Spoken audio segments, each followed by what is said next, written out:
जनाधार फाउंडेशनच्या वतीनं आयोजित रक्तदान शिबिरात 107 रक्तदात्यांनी उत्स्फूर्तपणे रक्तदान केले। जनाधार फाउंडेशनच्या वतीनं आयोजित रक्तदान शिबिरात 107 रक्तदात्यांनी उत्स्फूर्तपणे रक्तदान केलं।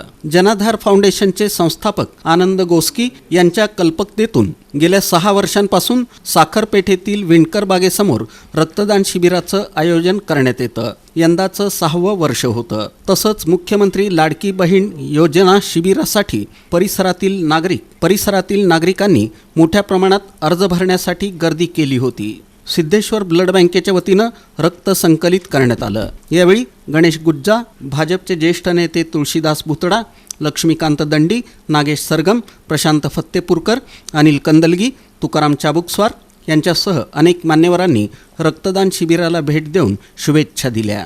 शिबिरासाठी महेश दासी, शुभम मिठ्ठा, श्रीकांत एमुल, आकाश बुर्ला, किरण आंबट, शंकर महंता, दिनेश श्रीकोंडा, विनीत गोस्की, प्रणव संगा, अमर गंगुल, राजू तोळनूर, दिनेश सुरा, ऋषिकेश चिलवेरी, श्याम कोटा यांनी परिश्रम घेतले।